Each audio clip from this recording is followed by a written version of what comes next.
నమస్కారం, ఘంటారావానికి స్వాగతం. ముందుగా ప్రధానాంశాలు. 15 ఆగస్టు నుంచి కొత్త పెన్షన్ల పంపిణీకి సీఎం ఆదేశం. తలసేమియా, సికిల్ సెల్ బాధితులకు పెన్షన్లు ఇచ్చేందుకు నిర్ణయం. ఉత్తర తెలంగాణలో పలు ప్రాంతాల్లో భారీ వర్షాలు, పొంగి పొర్లుతున్న వాగులు రాకపోకలకు అంతరాయం.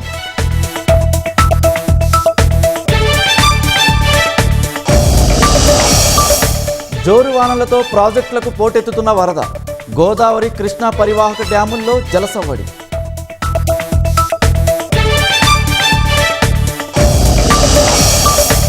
మాజీ ఎమ్మెల్యే పెద్ది సుదర్శన్ రెడ్డి కన్నుమూత, 5 రోజులు మృత్యువుతో పోరాడి ఓడిన బీఆర్ఎస్ నేత.